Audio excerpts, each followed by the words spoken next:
Calvin had cheated on me with a college girl. I did not know her real name. She had only used her username, Lily Rogers, on the account my best friend had shown me.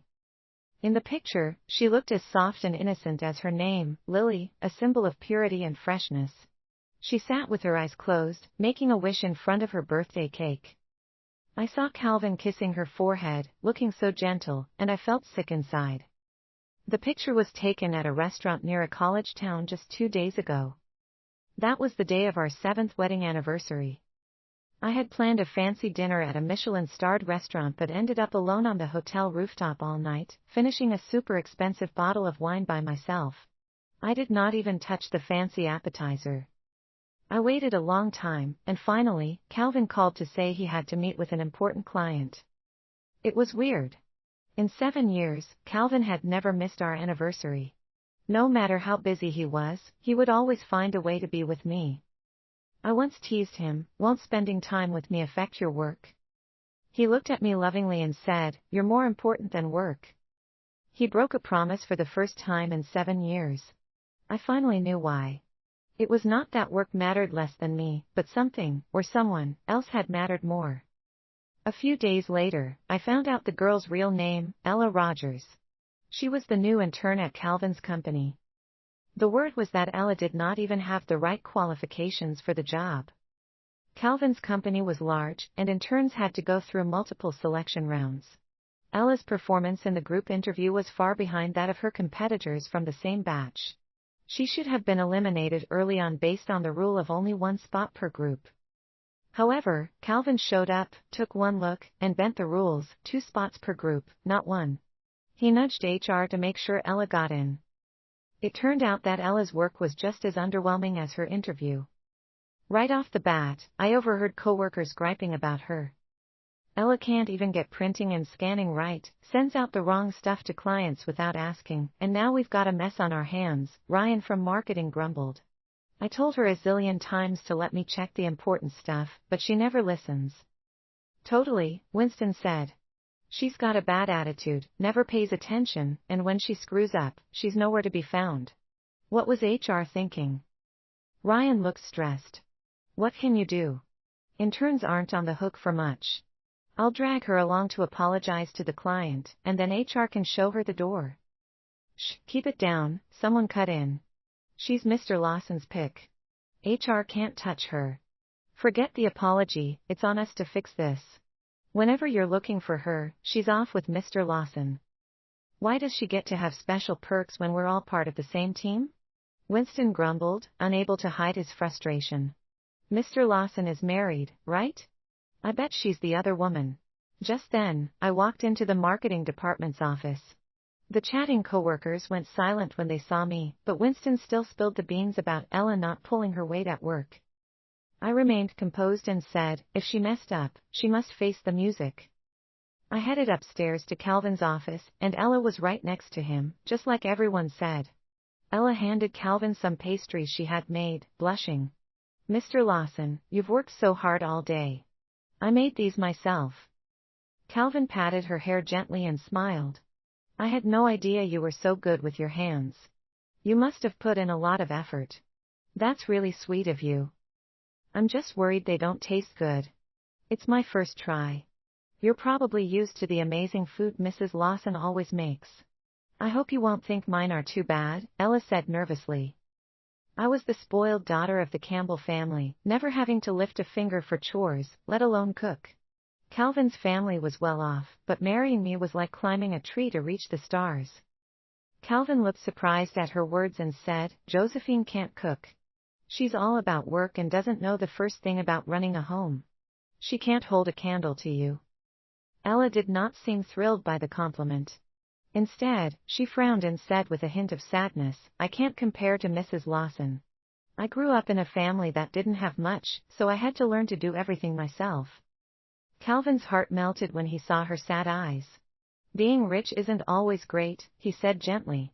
Like Josephine, spoiled at home. You do everything on your own, and you're so smart. You're way stronger than those fancy girls who have it easy. I swung the door open and cut into their talk. Ms. Rogers, if you're not rich, you should work hard and fight to do well at work. Why are you here giving Mr. Lawson stuff when you should fix your work mistakes? I heard you've messed up a lot. And everyone calls me Miss Campbell, not Mrs. Lawson, okay? Ella's face froze when she saw me. Then she looked like she was about to cry. I'm sorry, Miss Campbell, she said in a tiny voice. I didn't know. I'm new and don't know how to do things, and no one wants to help me. I've tried so hard, but I still messed up. Calvin thought Ella was telling the truth. He felt so bad for her that he stood before her and faced me. Josephine, can't you talk nicely? Everyone makes mistakes. She's new and doesn't know much. Isn't it okay to slip up a little? Calvin used to stand up for me like that. He said I was a spoiled girl who could not handle any trouble, so he had to look after me. However, he thought my spoiled life was just me being weak and not strong enough, as if I did not know anything. It hurt so much that I almost could not stay on my feet. Oh, if that's the case, then she has to face the consequences, I said calmly, doing things by the book. Ms. Rogers sent the wrong information to the client. Now, we're in a bit of a mess. She should apologize to the client and leave the company to show we mean business. Ella's face paled, and it looked like she was about to cry. I didn't know this would happen. I was doing what my team leader told me to do. She didn't say I couldn't send it. I could not help but challenge her. Are you sure that's the whole story? Should we ask your coworkers to look at how you've been doing your job? When I said that, Ella clammed up and looked down, feeling guilty. However, Calvin saw her differently. He thought she was being treated unfairly and I was the bad guy for being tough on her. Calvin glared at me, annoyed. Josephine, don't you think you're being too hard on a young girl? I'm just following the rules, I replied. Maybe I've let you get away with too much, Calvin said, clearly fed up. Or did you forget who's in charge around here? I had never seen him look at me like that before, and I was taken aback.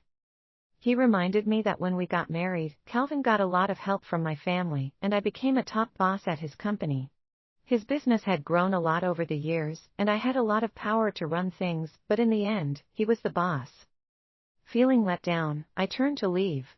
Just then, I saw Ella behind Calvin, smirking and rolling her eyes at me. With Calvin on her side, Ella started to act like she owned the place. Winston, who had complained to me, was also forced to leave the company because of her. Calvin was right, I did not even have the right to keep Winston around. To support the company, I had to team up with Calvin and go to the party as his wife. That party was super important because I could meet many clients and business friends. I called the jewelry store I always go to and set up a time to pick out a stylish necklace. However, guess who I bumped into in the VIP room? Ella. I did not want to deal with her, so I quickly chose what I wanted from the catalog and got ready to split. Then, the manager said, "Oops, this necklace is one of a kind, and Ms. Rogers has already called dibs on it." That necklace cost a whopping $150,000. Ella could not possibly afford it. It had to be Calvin footing the bill. Ella grinned at me. Too bad, Ms. Campbell. You're too late. It's mine now. Seeing Ella so full of herself made me want to barf. I remained composed and said, "Well, I don't want it anymore. I'm not into stuff that looks cheap." Ella's face turned sour briefly, but she smiled even wider. "I heard Mr. Lawson would only get you flowers for your birthday. They must be some pricey petals, Ms. Campbell, or do you like bargain deals?" Ella definitely got the scoop from Calvin. Calvin never used to throw cash around like that when he was chasing me. His company was still growing, and money was tight. I got it, so I never made a fuss about fancy gifts. I would tease him and say, "You're not giving the Campbell family's miss enough credit. I've seen it all, fancy cars, designer watches, you name it. Whatever you give me, it's all the same as a bunch of flowers." I never lied to myself. I did not care about how much things cost because I believed we could not put a price on feelings. However, the love that a bunch of roses was supposed to show seemed silly compared to how close Calvin and Ella were. I told the store manager, "There's too many to pick from, just order the most expensive set." I did not need gifts. I could buy my own things. However, buying jewelry did not make me happy. What I bought was not special like what Calvin used to give me. After I left the jewelry store and got to the stairs, Ella ran after me. Miss Campbell, what good is all your money? Mr. Lawson doesn't love you anymore. You're just fooling yourself. I did not want to listen to her, but she would not let me leave and played a recording she had secretly taken on her phone. It was Calvin's voice. I've put up with Josephine for too long. She always wants to be in charge. Did she think it was still like 7 years ago when I was desperate for her? Then I heard Ella's sweet voice trying to comfort him. I felt a chill in my heart. I never knew Calvin was only putting up with me. I could not stop wondering when he had started feeling that way. Was it when we fought about work? When I said I did not want kids and wanted to keep my job? Or was it even before that, when he first chased after me because of my family's name? Did he ever really love me at all? Miss Campbell, you don't get it, do you? You're too rich and too good at what you do. That's the reason for your loss, Ella said with a smirk, grabbing my arm. For a second, I felt dizzy. Ella's hand on mine felt uncomfortable, and I wanted to push her away. Ella did not let go of me as I expected, she yanked me hard instead. Before I knew it, we both tumbled down the stairs. My right leg throbbed with a sharp pain, and Ella, lying next to me, was bleeding. I had a bad feeling about that.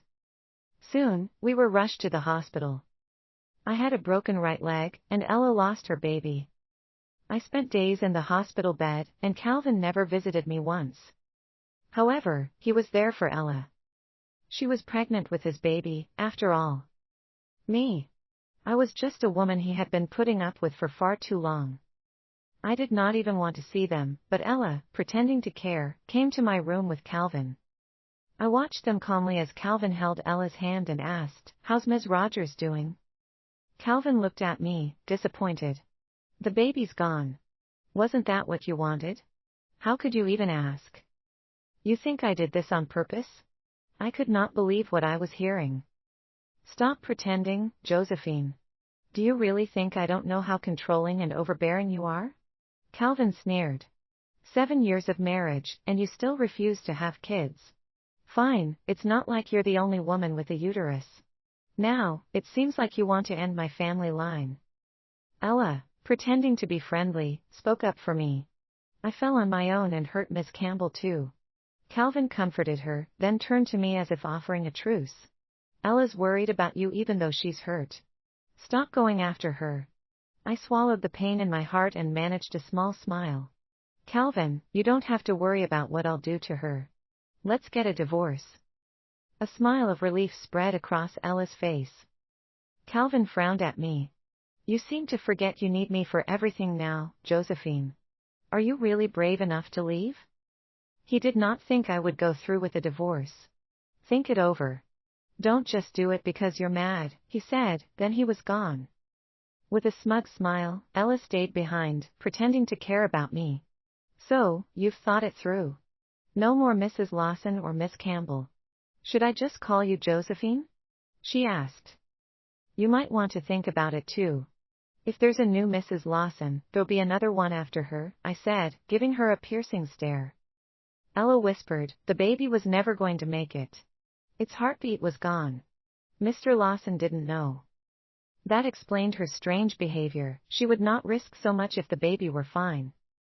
You're telling me this because you think I won't tell Calvin? I asked. Try it. See if he believes you, she said. Do whatever you want. I closed my eyes, feeling a bit tired. I should thank you for making me realize that being Mrs. Lawson is just a cheap title. If you want it that badly, it's all yours, I told her. You. Ella did not expect me to be so tough. She could not get the better of me with words, so she just huffed and walked away. Later, I saw Ella's new photos. She was showing off, taking my place next to Calvin at a fancy party. She wore a stunning designer dress and looked every bit the wealthy lady, nothing like the college girl she once was. She was even wearing the expensive jewelry I had liked, the set Calvin bought her after she lost the baby. I could not help but smile sadly. Calvin could have given me fancy gifts if he wanted to. However, I let him off easy once, and he got the idea that he did not need to spend money to make me happy. It was true that a woman should not have lowered her worth for something as worthless as feelings. My talk of divorce affected Calvin because he took the time to explain things to me. You hurt your leg, so you don't have to go to the party. I'll have someone else go with me this time. However, I knew there would not be a next time, or any time after that when I would be by his side. I put my phone down and stopped checking my messages. None of it mattered to me anymore. I would show Calvin I was not being impulsive or talking